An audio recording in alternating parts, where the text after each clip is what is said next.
Hello, dear students. Welcome in my channel. This is Professor Mukta Chandani, and right now I am going to teach you about the communication process. Communication process is in your syllabus, and tomorrow is your examinations. So I am going to teach you the communication process. So let's start.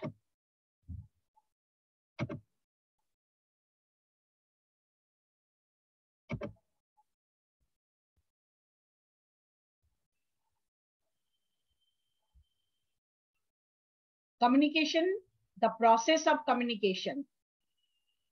Communication, the introduction is that whenever we are going to communicate with other, communicate with our friends, communicate with our relatives or with our teachers, then communication process take place.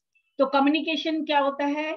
जब हम कहीं society में कहीं किसी feelings को, emotions को, reactions को, facts को सब शेयर करते हैं अपने दोस्तों के साथ, अपने रिलेटिव के साथ, अपने टीचर्स के साथ, उस समय कम्युनिकेशन प्रोसेस टेक प्लेस. उस समय कम्युनिकेशन प्रोसेस कैसे होता है हम ये पढ़ेंगे.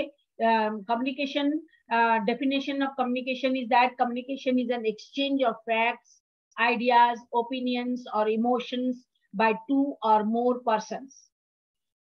तो कम्युनिकेशन का एक definition, you have to present at least one definition, the communication process. Then next slide is here it is the diagram, the process of communication with diagram. Here the sender must be there. एक sender का होना आवश्यक है. Sender encode करेगा, यानी कि कोई भी मैसेज को समझेगा, अंडरस्टैंड करेगा. सिग्नल यानी कि किसी चैनल के द्वारा वो रिसीवर को सेंड करेगा, रिसीवर उसको डिकोड करेगा और डिकोड करने के बाद मैसेज को coding of the message, then it is going to the public, then decode of the message and then again the receiver send the message to the sender. So this is the total communication process. Communication process, this is the signal and decoder and then the receiver. All these things take place when the process of communication is held. Then next slide is, here it is the elements of communication. The sender must be there. एक sender का होना आवश्यक है. Message यानी कि subject matter का होना आवश्यक है. देन सब्जेक्ट मैटर को इनकोड करेगा सेंडर, रिसीवर के पास सेंड करेगा चैनल के द्वारा, और चैनल में जब वो चैनल के द्वारा जाएगा तो वो रिसीवर के पास डिकोडिंग होगा, यानी रिसीवर उसको अंडरस्टैंड करेगा और फिर बाद में फीडबैक देने के बाद वापस सेंडर के पास मैसेज को सेंड करेगा. Then communication process is concern with the sharing and understanding of information. अब वन बाय वन मैं हर एक को पॉइंट को मैं समझाऊंगी. यानी कि द सेंडर क्या होता है. The communication process start with the sender, the person और group who wants to transmit the message to another person or group. He is also called as the encoder or the transmitter. The idea or impulse is generated in his mind. Then message, the message is called the subject matter. You must have the message. आपके पास एक message का होना आवश्यक है जो कि हम sender receiver को सेंड करेगा, यानी कि वो एक सब्जेक्ट मैटर है. देन वो एनकोडिंग जो होता है वो एनकोडिंग माने understanding of the message. Message को एनकोड करना, यानी कि रिसीवर ने मैसेज को एनकोड किया तो वो एनकोडर बना, और एनकोडर बनने के बाद उसने रिसीवर के पास मैसेज को सेंड किया. तो जब रिसीवर के पास मैसेज जाएगा तो रिसीवर उस समय डिकोडर यानी कि मैसेज को डिकोड करेगा, यानी कि समझेगा, और फिर जब वो वापस सेंडर के पास मैसेज को भेजेगा उस समय वो एनकोडर बन जाएगा और फिर उस समय सेंडर डिकोडर बन जाएगा. Then next slide is here. It is the understanding of encoding decoding process. All these things takes place with encoding and decoding. All continuous messages sending and receiving, encoding and decoding of the messages take place in the process of communication.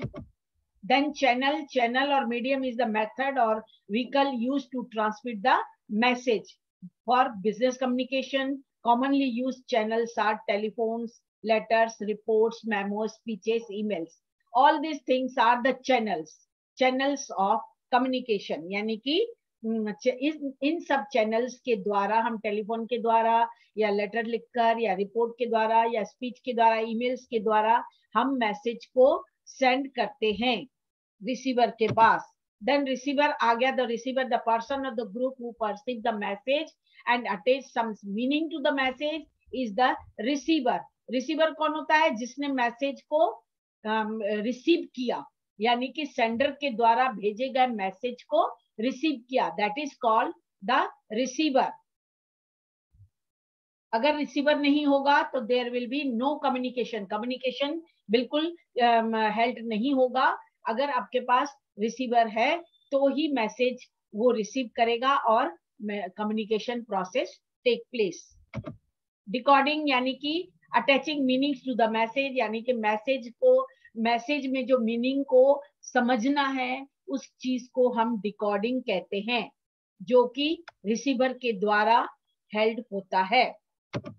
Then feedback is the reversal of the communication process, यानी कि response of the communication process in which the receiver expresses the response to the sender. और sender के पास message को send करेगा, यानी कि वो समझने के बाद मैसेज को रिस्पॉन्स करेगा, तो that is called the feedback. The response और रिएक्शंस में भी द स्माइल, अगर वो स्माइल करेगा या अपने फेस को नॉड करेगा हिलाकर या उसको एक्सप्लेन करके अपनी सहमति देगा और उस चीज को रिस्पॉन्स करेगा, that is called the feedback. तो आप लोगों ने सारी चीजों को समझ लिया, प्रोसेस ऑफ कम्युनिकेशन को अंडरस्टैंड कर लिया. तो thank you for watching and all the best for your examination. Thank you.